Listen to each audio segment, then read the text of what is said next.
अस्सलाम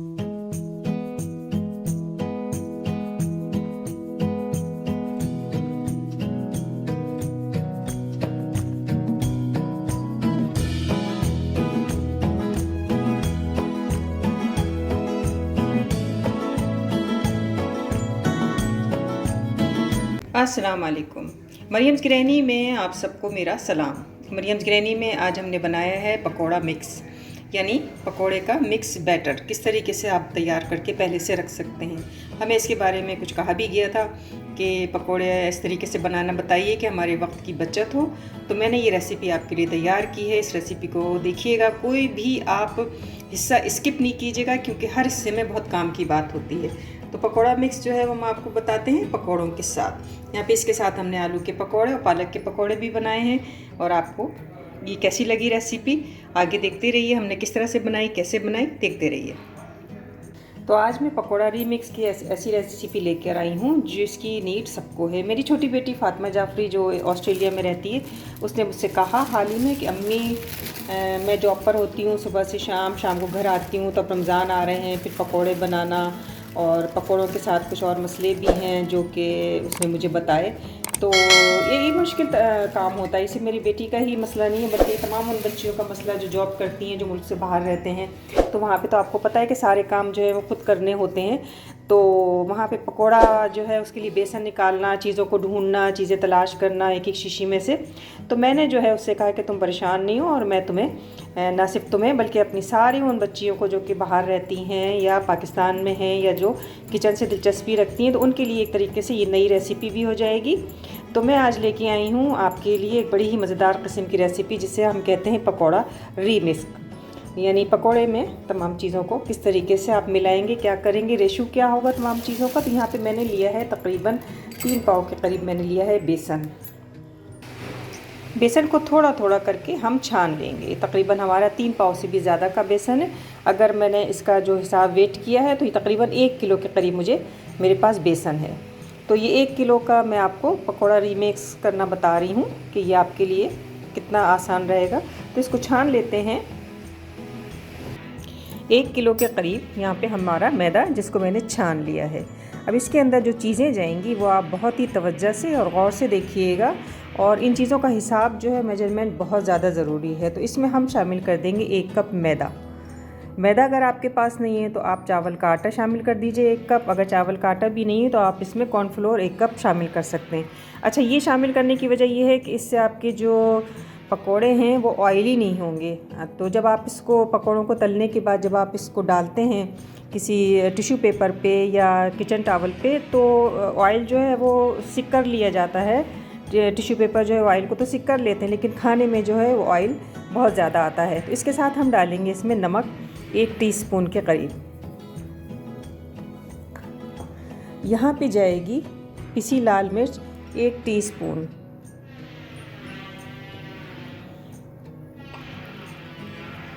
यहाँ पे जाएगी कुटी लाल मिर्च 2 टेबल स्पून। इसके साथ हम लेंगे यहाँ पे साबुत धनिया लेंगे, जिसको कि मैंने भूना और उसके बाद मैंने इसको मिक्सी में धरधरा सा पीस लिया। ये आप देख रहे हैं कि ये थोड़ा सा मैंने धरधरा इसको किया है। तो ये भी हम डाल देंगे इसमें। इसके बाद यहाँ पर मैंने ली है 1/2 टीस्पून के करीब हल्दी ली है। देखिए हल्दी जो है वो जब भी आप पकोड़े बनाएं तो हल्दी कम डालिए, क्योंकि हल्दी जो है पकोड़ों को थोड़ा काला सा रंग की माइल की तरफ लेकर जाती है, तो इसलिए हल्दी जो है वो कम डालिए। तो यहाँ पर मैंने 1/2 टीस्पून मैंने हल्दी ली है। यहाँ पर मैंने लिया है भुना हुआ कुटा हुआ ज़ीरा। ये आप देखिए, ये घर का भुना हुआ कुटा हुआ ज़ीरा है जो मैंने लिया है, और ये मैंने लिया है तकरीबन 2 टेबल स्पून। ये आप ले लीजिए। 1 टीस्पून इसमें जाएगी अजवाइन। 1 टेबल स्पून इसमें जाएगा चाट मसाला। 2 टेबल स्पून इसमें जाएगी सूखी मेथी। इसको भी हम इस तरफ डाल देते हैं ताकि आपको तमाम चीज़ें आसानी से नज़र आ सकें। अच्छा, अब यहाँ पे एक ख़ास चीज़ वो है अनारदाना। अनारदाना जब हम बचपन में थे तो हमारी अम्मा जो है वो पकोड़े अनारदाने के बगैर तो हमारे यहाँ बनते ही नहीं थे। फिर उसके बाद हमने भी इसको बनाने शुरू किए, लेकिन मैं देख रही हूँ कि आजकल अनारदाना जो है डालने का रिवाज बहुत कम हो गया है, जबकि अनारदाना इसका इंतहाई लाजमी जुज़ है पकौड़ों का। तो ये पूरा जो है वो 1.5 टेबल स्पून मैंने अनारदाना लिया है। इसको मैंने अच्छी तरीके से धोया, वॉश किया और इसको सुखाने के लिए रख दिया। जब ये सूख गया तो उसके बाद मैंने इसको दरदरा सा कूट लिया। हावन दस्ते में कूटा, ये 1.5 टेबल स्पून के करीब है। इसको भी हम डाल देंगे।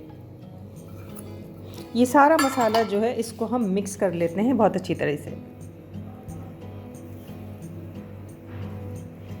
इसका मिक्स करना जो है वो बहुत ज़रूरी है। तमाम चीज़ें प्रॉपर मिक्स होनी चाहिए। ये नहीं हो कि नमक एक तरफ से कम रह गया तो एक तरफ से ज़्यादा रह गया। तो ये चीज़ जो है ये आपको ख़ास तौर पर ध्यान में रखनी है।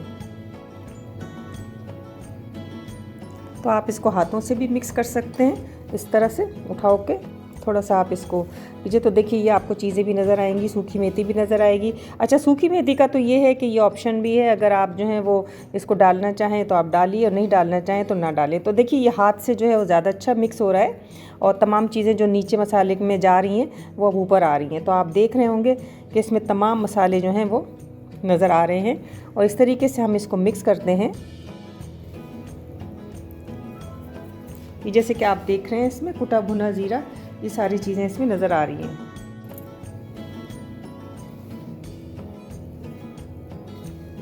नीचे से और देख लेते हैं।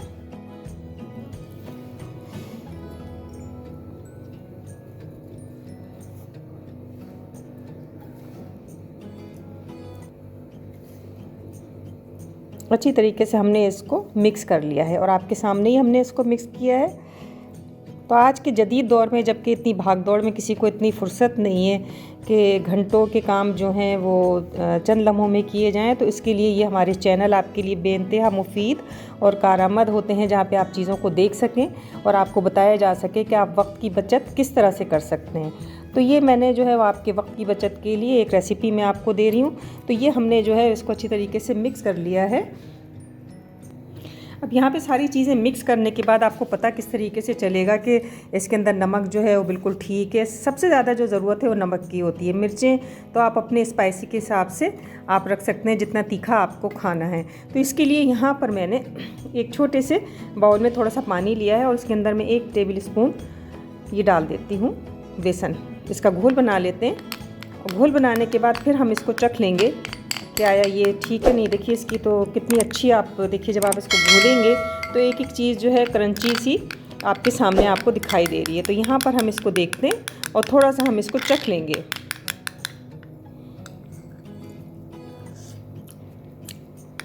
यहाँ पे मुझे थोड़ा सा नमक कम दिखाई दे रहा है, तो मैं नमक जो है थोड़ा सा और डालूँगी। तकरीबन ½ टीस्पून के करीब मुझे लगा कि नमक कम है, तो हमने नमक इसके अंदर डाल दिया। थोड़ा सा इसको मिक्स कर लेते हैं। अच्छा, अब आपने इसको जो है वो रखना है किसी टिन पैक कंटेनर में या इस तरीके की, जैसे कि मेरे पास ये एक डिब्बा है और इसके ऊपर ये लिखा हुआ भी है। तो मैंने जो है ये डिब्बा ले लिया। इस तरह के डिब्बे आप सबके घरों में होते होंगे। तो क्योंकि ये हमें रोज़मर्रा के इस्तेमाल के लिए चाहिए, तो बस ये ख्याल रखिएगा कि गीला नहीं हो, बिल्कुल सूखा हो। तो मैंने जो है इस तरीके से इसको सुखा लिया है और ये बेसन जो है ये हम इसमें भर देंगे।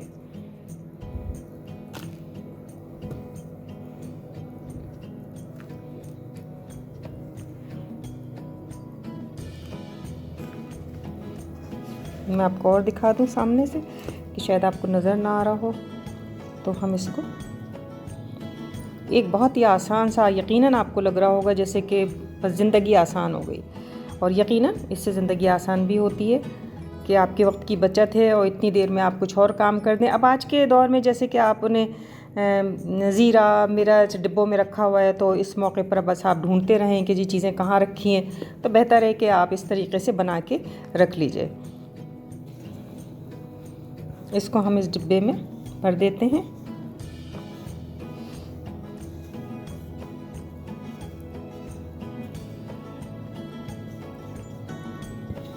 बहुत से लोग इसमें खाने का 1 चमची सोडा भी डाल देते हैं इसको बनाने के बाद बैटर को, लेकिन मैं ऐसा नहीं करती, बल्कि मैं आपको इसका तरीक़ा भी बताऊंगी। क्योंकि हमने ये रीमिक्स तो आपको बता दिया है, पकोड़ा रीमिक्स, लेकिन साथ में जो है वो आपने इसके पकोड़े बनाने किस तरीके से होंगे, बेसन किस तरीके से फेंटना होगा, ये मैं आपको थोड़ी देर में बताती हूँ।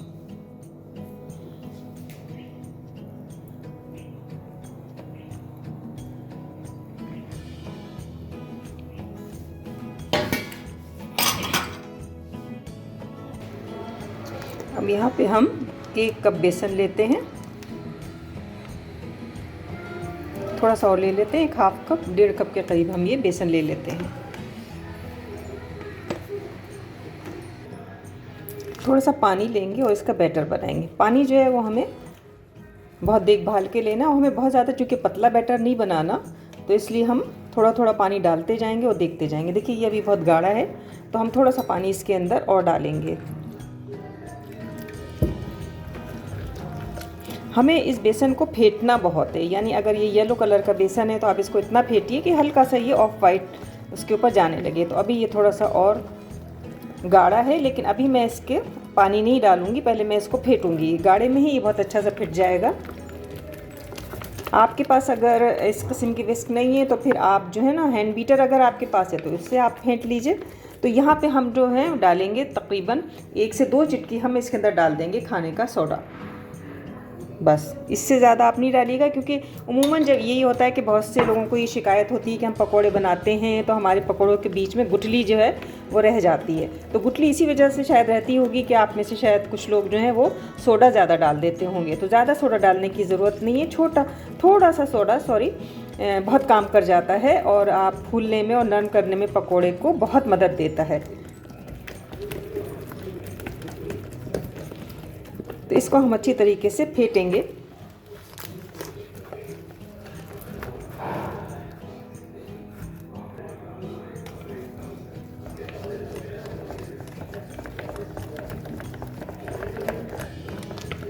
तो अभी बैटर अच्छा खासा थिक है, तो हम इसके अंदर थोड़ा सा पानी और डालेंगे।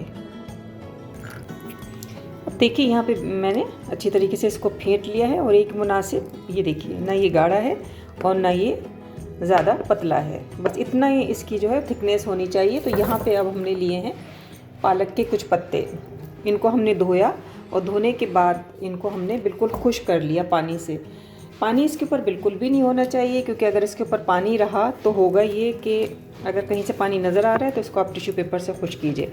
अगर पानी इसके ऊपर रहा तो फिर ये बेसन से लिपट जाएंगे, लेकिन जब आप इसको तेल में डालेंगे तो बेसन अलग छोड़ देंगे और पानी जो है वो इसमें रह जाएगा और बेसन अलग हो जाएगा और पत्ते आपके बहुत ही बुरे बनेंगे। तो यहाँ पे अच्छी तरीके से इनका पानी खुश्क कर लेना जो है बहुत ज़रूरी है। तो ये मैंने सब खुश्क कर लिए हैं और उसके साथ ही मैंने यहाँ पे आलू के भी कुछ चिप्स से मैंने काट लिए लंबाई में। एक लंबा बड़ा आलू लेके मैंने उसके छिलके काटे, उसको धोया अच्छी तरीके से और फिर उसके बाद मैंने उसके पीसेस बना लिए। लेकिन इन आलूओं में भी अभी थोड़ी सी चूँकि नमी है और आप देख रहे हैं ये देखिए, तो यहाँ पे इन आलूओं का भी जो है ना खुश्क होना बहुत ज़रूरी है। तो इसको भी टिश्यू पेपर के ऊपर हम रख देते हैं, सादा टिश्यू पेपर के ऊपर रखती हूँ मैं इसको, और हम इसको खुश्क कर लेते हैं।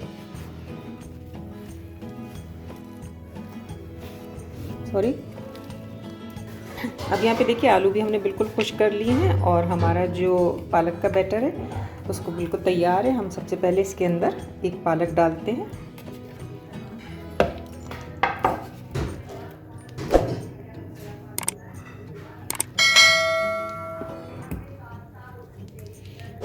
इस पालक को इसके अंदर अच्छी तरीके से हम डिबो देंगे।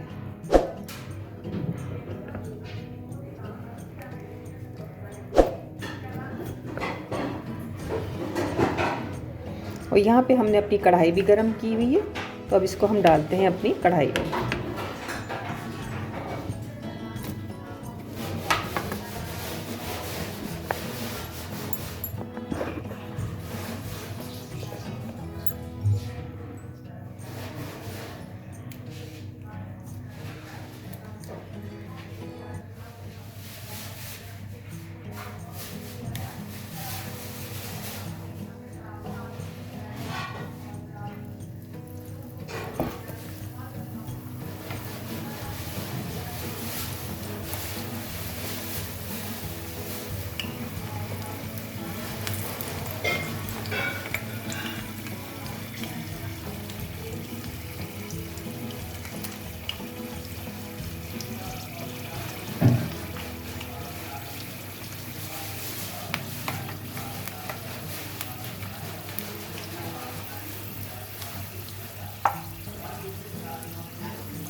तो ये देखिए आप हमारे पालक के पकौड़े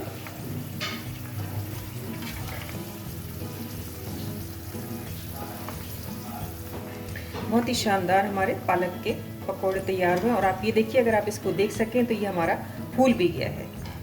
इसी तरीके से ये इसके अंदर फूलते रहेंगे। ये भी फूल रहा है और ये भी फूल गया है। ये देखिए, पालक के फूले हुए पकोड़े बिल्कुल इस तरीके से बनेंगे, जैसे मैं आपको दिखा रही हूँ।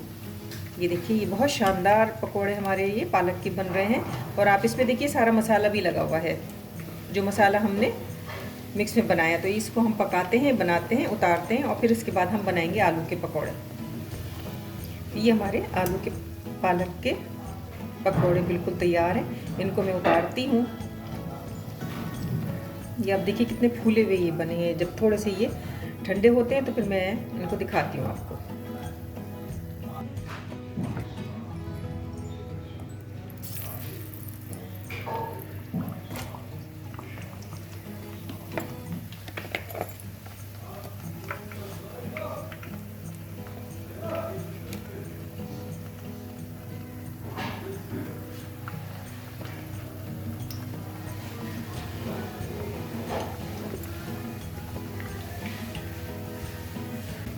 तो देखिए, यहाँ पे अगर आपका बैटर अच्छा बना होगा, आपने बहुत अच्छी तरीके से जो इसको फेंटा होगा, तो आपके आलू तक के पकोड़े जो हैं वो देखिए कितने अच्छे तरीके से फूलेंगे। वरना अमूमन आलू के पकोड़े जब बनाते हैं, और ये मैंने लंबा बड़ा वाला आलू लिया है तो मुझे ज़रा ये अच्छा लगा था शेप में। तो आप चाहें तो छोटे गोल वाले आलू भी लेंगे तो वो भी इसी तरीके से फूलेंगे।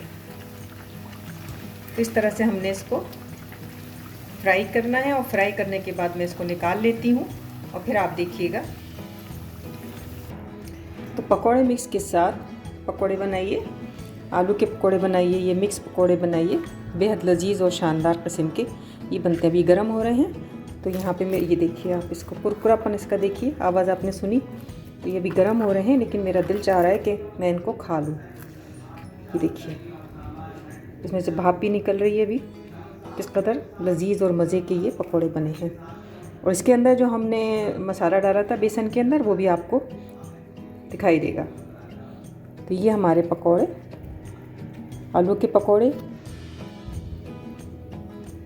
पकोड़ा मिक्स प्रीमिक्स के साथ, पकोड़ा रीमिक्स के साथ पकोड़ा, आलू के पकोड़े, पालक के पकोड़े हमने आपको बनाकर दिखाए। और हमने आपको पकोड़ा मिक्स का रीमिक्स भी करके दिखाया। बहुत ही आसान और इजी मेथड के साथ अब आपके लिए सारी मुश्किल मैंने आसान की।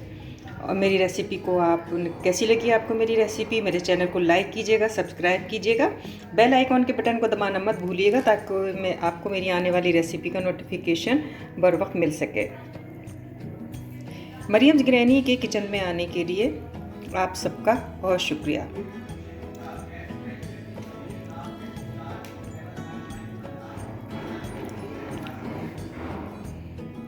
पकोड़ा रीमिक्स पकोड़ों के साथ।